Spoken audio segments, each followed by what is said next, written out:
আসসালামু আলাইকুম। জানিয়ে দিব এই মাত্র পাওয়া সংবাদ। প্রথমেই বলে দিচ্ছি সংবাদ শিরোনাম, এরপর বলবো বিস্তারিত। পুরো দেশ আজ এক হাড় হিম করা ব্রেকিং নিউজের সাক্ষী। দীর্ঘ প্রতীক্ষার পর আজ সত্যি রাজপথে নামল নিষিদ্ধ ঘোষিত ছাত্রলীগ। আজ সবথেকে বড় আর অবিশ্বাস্য খবর, বিশ্ব পরাশক্তিদের প্রচণ্ড আন্তর্জাতিক চাপের মুখে অবশেষে নতি স্বীকার করল বিএনপি সরকার। আওয়ামী লীগের উপর থাকা সব নিষেধাজ্ঞা আজ সত্যি তুলে নিতে বাধ্য হলেন তারেক রহমান। পর্দার আড়ালের সব ভয়ঙ্কর সত্য আজ সবার সামনে ফাঁস হতে যাচ্ছে। এক সেকেন্ডও না টেনে পুরো ভিডিওটি শেষ পর্যন্ত দেখুন। এরপর জানাবো পিলখানা হত্যাকাণ্ডের বিচার শেষ পর্যন্ত নিশ্চিত হবে। সশস্ত্র বাহিনীর দরবারে প্রধানমন্ত্রীর কঠোর বার্তা ও আশ্বাস। আরও জানাবো বিএনপি কি শুধু আন্দোলনের সুবিধা নেয় কিন্তু প্রতিশ্রুতি রাখে না। নাহিদ ইসলামের বক্তব্য ঘিরে নতুন বিতর্ক ও বিশ্লেষণ। এতক্ষণ শুনছিলেন শিরোনাম, এখন বলবো বিস্তারিত। তাই ভিডিওটিতে একটি লাইক দিয়ে চ্যানেলটা সাবস্ক্রাইব করে সম্পূর্ণ ভিডিওটা মনোযোগ দিয়ে দেখতে থাকুন। পুরো দেশ আজ এক হাড়হিম করা ব্রেকিং নিউজের সাক্ষী হয়ে স্তম্ভিত হয়ে গেছে, কারণ দীর্ঘ প্রতীক্ষার পর আজ সত্যি রাজপথে নামল নিষিদ্ধ ঘোষিত ছাত্রলীগ। আজ সবথেকে বড় আর অবিশ্বাস্য খবর আমাদের হাতে এসেছে। বিশ্ব পরাশক্তিদের প্রচণ্ড আন্তর্জাতিক চাপের মুখে কি তবে অবশেষে নতি স্বীকার করল বর্তমান বিএনপি সরকার? আওয়ামী লীগের উপর থাকা সব নিষেধাজ্ঞা আজ সত্যি তুলে নিতে কি তবে বাধ্য হলেন তারেক রহমান? পর্দার আড়ালে আসলে কোন ভয়ঙ্কর সত্য আজ সবার সামনে ফাঁস হতে যাচ্ছে এবং কেন হঠাৎ পরিস্থিতি নিয়ন্ত্রণের বাইরে চলে গেল, আজ তার সব গোপন রহস্য আপনাদের সামনে সরাসরি উন্মোচন করব। পরিস্থিতির ভয়াবহতা আর আন্তর্জাতিক রাজনীতির এই দাবাখেলা বুঝতে এক সেকেন্ডও না টেনে পুরো ভিডিওটি শেষ পর্যন্ত দেখুন, কারণ আজকের এই প্রতিবেদন বাংলাদেশের ক্ষমতার মসনদ নিয়ে সবথেকে গোপন খবর সামনে নিয়ে আসবে। আন্তর্জাতিক কূটনৈতিক মহলের অত্যন্ত বিশ্বস্ত সূত্র থেকে পাওয়া তথ্য অনুযায়ী গত কয়েকদিন ধরে ওয়াশিংটন থেকে শুরু করে দিল্লি পর্যন্ত বাংলাদেশের রাজনীতি নিয়ে ব্যাপক তোলপাড় চলছিল। জানা গেছে, পশ্চিমা বিশ্ব এবং প্রতিবেশী দেশগুলোর পক্ষ থেকে বর্তমান প্রশাসনের ওপর এক চরম আল্টিমেটাম দেওয়া হয়েছিল। আন্তর্জাতিক পরাশক্তিগুলো সাফ জানিয়ে দিয়েছে যে বাংলাদেশের মতো একটি জনবহুল দেশে কোনো রাজনৈতিক দলকে সম্পূর্ণ নিষিদ্ধ করে বা মাঠের বাইরে রেখে দীর্ঘমেয়াদী স্থিতিশীলতা বজায় রাখা সম্ভব নয়। বিশেষ করে মানবাধিকার এবং গণতান্ত্রিক পরিবেশের দোহাই দিয়ে তারেক রহমানের ওপর এমন চাপ তৈরি করা হয়েছিল যা উপেক্ষা করা বর্তমান সরকারের জন্য প্রায় অসম্ভব হয়ে দাঁড়িয়েছিল। এই ধরনের অর্থনৈতিক ও রাজনৈতিক চাপের মুখে পড়েই কি তবে আওয়ামী লীগের ওপর থেকে সব নিষেধাজ্ঞা তুলে নেওয়ার মতো এমন নাটকীয় সিদ্ধান্ত নিতে বাধ্য হল বিএনপি সরকার? এদিকে নিষেধাজ্ঞা প্রত্যাহারের খবর ছড়িয়ে পড়ার কয়েক মিনিটের মধ্যেই রাজধানীর প্রতিটি অলিগলিতে এক অভাবনীয় দৃশ্য দেখা গেছে। দীর্ঘ কয়েক মাস যারা আত্মগোপনে ছিল, সেই ছাত্রলীগের হাজার হাজার নেতাকর্মী হঠাৎ করেই রাজপথে নেমে এসেছে।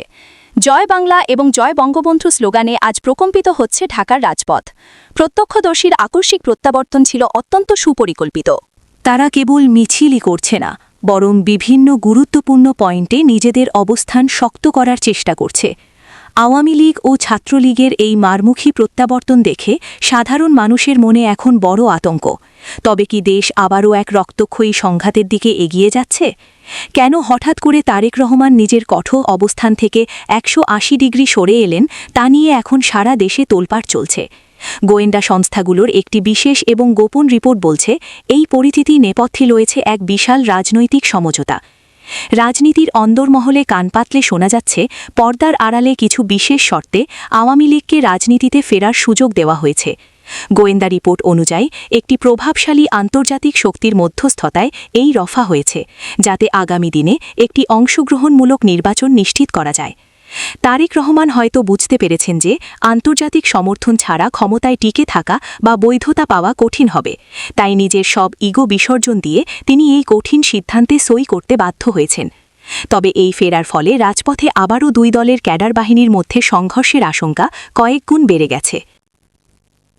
বর্তমানে সারা দেশের প্রতিটি গুরুত্বপূর্ণ এলাকায় পুলিশ ও বিশেষ বাহিনী মোতায়েন করা হয়েছে, কিন্তু ছাত্রলীগের নেতাকর্মীদের উল্লাস দেখে মনে হচ্ছে পরিস্থিতি এখন সম্পূর্ণ তাদের নিয়ন্ত্রণে।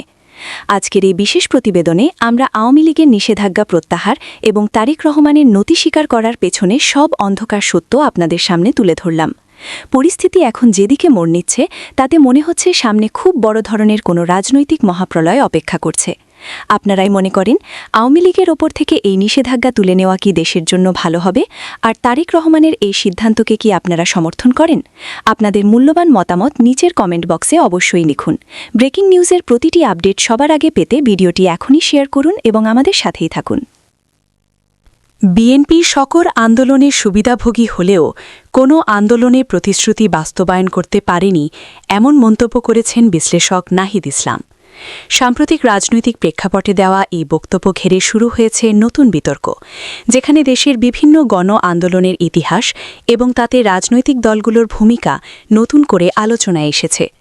স্বাধীনতার পরবর্তী সময় থেকে শুরু করে স্বৈরাচার বিরোধী আন্দোলন, তত্ত্বাবধায়ক সরকার আন্দোলন কিংবা সাম্প্রতিক গণতান্ত্রিক অধিকার প্রতিষ্ঠার আন্দোলন, প্রতিটি ক্ষেত্রে বিএনপি সক্রিয় ভূমিকা পালন করেছে বলে দাবি করা হয়। তবে সমালোচকদের মতে এসব আন্দোলনের মাধ্যমে ক্ষমতায় এসে দলটি জনগণের প্রত্যাশা পূরণে ব্যর্থ হয়েছে। বিশেষজ্ঞরা বলছেন ১৯৯০ সালের স্বৈরাচার বিরোধী আন্দোলনের পর গণতন্ত্র পুনঃপ্রতিষ্ঠার যে অঙ্গীকার ছিল তা পূর্ণাঙ্গভাবে বাস্তবায়ন হয়নি।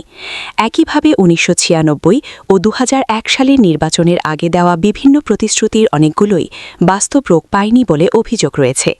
নাহিদ ইসলামের বক্তব্য অনুযায়ী বিএনপি আন্দোলনের সময় জনগণের আবেগ ও প্রত্যাশাকে কাজে লাগালেও ক্ষমতায় গিয়ে সে প্রত্যাশা ধরে রাখতে পারেনি। তার মতে এই ধারাবাহিকতার কারণেই জনগণের মধ্যে আস্থার সংকট তৈরি হয়েছে। অন্যদিকে বিএনপির নেতারা এই অভিযোগ অস্বীকার করে বলছেন তারা সবসময় গণতন্ত্র ও জনগণের অধিকারের পক্ষে কাজ করেছে এবং প্রতিকূল রাজনৈতিক পরিস্থিতির কারণেই অনেক প্রতিশ্রুতি বাস্তবায়ন সম্ভব হয়নি।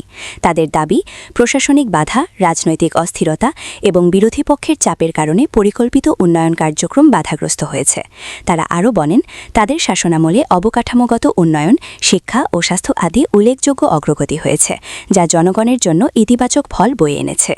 রাজনৈতিক বিশ্লেষকরা মনে করেন একটি দলের মূল্যায়ন করতে হলে শুধু তাদের আন্দোলনের ভূমিকা নয়, বরং ক্ষমতায় থাকার সময়কার কার্যক্রমও বিবেচনায় নিতে হবে। তারা বলছেন বাংলাদেশের রাজনৈতিক সংস্কৃতিতে আন্দোলন ও প্রতিশ্রুতির মধ্যে একটি ভাগ দীর্ঘদিন ধরেই বিদ্যমান, যা শুধু একটি দলের ক্ষেত্রে নয়, বরং প্রায় সব প্রধান রাজনৈতিক শক্তির ক্ষেত্রেই প্রযোজ্য। এ পরিস্থিতি থেকে উত্তরণে প্রয়োজন জবাবদিহিতা, স্বচ্ছতা এবং দীর্ঘমেয়াদী নীতি নির্ধারণ। সব মিলিয়ে নাহিদ ইসলামের এই বক্তব্য নতুন করে একটি গুরুত্বপূর্ণ প্রশ্ন সামনে নিয়ে এসেছে। রাজনৈতিক আন্দোলনের উদ্দেশ্য কি শুধুই ক্ষমতা অর্জন, নাকি সত্যিকার অর্থে জনগণের কল্যাণ নিশ্চিত করা? এই প্রশ্নের উত্তরই ভবিষ্যতে দেশের রাজনীতির দিক নির্দেশনা নির্ধারণে গুরুত্বপূর্ণ ভূমিকা রাখবে বলে মনে করছেন বিশ্লেষকরা। পিলখানা হত্যাকাণ্ডের বিচার নিশ্চিত করা হবে বলে দৃঢ় প্রত্যয় ব্যক্ত করেছেন প্রধানমন্ত্রী শেখ হাসিনা। সশস্ত্রবাহিনীর এক বিশেষ দরবারে দেওয়া বক্তব্যে তিনি বলেন ২০০৯ সালের এই নৃশংস ঘটনার বিচার প্রক্রিয়া ইতোমধ্যে অনেক দূর এগিয়েছে এবং অবশিষ্ট আইনি কার্যক্রম সম্পন্ন করে সম্পূর্ণ বিচার নিশ্চিত করা হবে। তিনি জোর দিয়ে বলেন এমন একটি মর্মান্তিক হত্যাকাণ্ডের বিচার সম্পন্ন হওয়া শুধু নিহত সেনা কর্মকর্তাদের পরিবারের জন্যই নয়, বরং রাষ্ট্রের ন্যায় বিচার প্রতিষ্ঠার জন্যও অত্যন্ত গুরুত্বপূর্ণ। উল্লেখ্য ২০০৯ সালের ২৫ ও ২৬ ফেব্রুয়ারি রাজধানীর পিলখানা এলাকায় তৎকালীন বিডিআর বিদ্রোহের সময় ৫৭ জন সেনা কর্মকর্তাসহ মোট ৭৪ জন নিহত হন, যা দেশের ইতিহাসে অন্যতম ভয়াবহ হত্যাকাণ্ড হিসেবে বিবেচিত। ঘটনার পর সরকার দ্রুত তদন্ত শুরু করে এবং পরবর্তীতে মামলাগুলো বিভিন্ন আদালতে বিচারাধীন হয়। ইতোমধ্যে অনেক আসামির বিরুদ্ধে রায় ঘোষণা হয়েছে এবং বেশ কয়েকজনের মৃত্যুদণ্ড ও যাবজ্জীবন কারাদণ্ড নিশ্চিত করা হয়েছে। দরবারে প্রধানমন্ত্রী বলেন এই ঘটনার পেছনে যারা জড়িত ছিল তাদের কাউকেই ছাড় দেওয়া হবে না। তিনি আরও বলেন বিচার প্রক্রিয়া দীর্ঘ হলেও তা আইনের যথাযথ অনুসরণ করেই পরিচালিত হচ্ছে, যাতে ভবিষ্যতে কেউ এ ধরনের অপরাধ করে পার পেয়ে যেতে না পারে। তিনি নিহতদের স্মরণ করে বলেন তাদের আত্মত্যাগ দেশের জন্য এক গভীর বেদনার স্মারক এবং রাষ্ট্র কখনোই এই ঘটনার কথা ভুলবে না। প্রধানমন্ত্রী সশস্ত্র বাহিনীর সদস্যদের উদ্দেশ্যে বলেন দেশের সার্বভৌমত্ব ও নিরাপত্তা রক্ষায় তাদের ভূমিকা অপরিসীম এবং যে কোনো সংকটে তাদের ঐক্যবদ্ধ থাকা অত্যন্ত জরুরি। জরুরি। তিনি আশ্বাস দেন, সরকার সবসময় সশস্ত্র বাহিনীর কল্যাণে কাজ করে যাবে এবং তাদের আধুনিকায়নে প্রয়োজনীয় পদক্ষেপ গ্রহণ করবে। বিশেষজ্ঞরা মনে করছেন, পিলখানা হত্যাকাণ্ডের বিচার প্রক্রিয়া সম্পন্ন করা বাংলাদেশের বিচার ব্যবস্থার জন্য একটি বড় পরীক্ষা। তারা বলছেন, এ ধরনের ঘটনার সুষ্ঠু বিচার নিশ্চিত হলে দেশে আইনের শাসনের প্রতি জনগণের আস্থা আরও সুদৃঢ় হবে। একই সঙ্গে এটি ভবিষ্যতে রাষ্ট্রবিরোধী ষড়যন্ত্র সহিংসতা প্রতিরোধেও গুরুত্বপূর্ণ ভূমিকা রাখবে। সব মিলিয়ে প্রধানমন্ত্রীর এই বক্তব্য আবারও স্পষ্ট করেছে যে সরকার পিলখানা হত্যাকাণ্ডের বিচার প্রশ্নে আপোষহীন অবস্থানে রয়েছে এবং শেষ পর্যন্ত ন্যায় বিচার নিশ্চিত করতেই তারা প্রতিশ্রুতিবদ্ধ।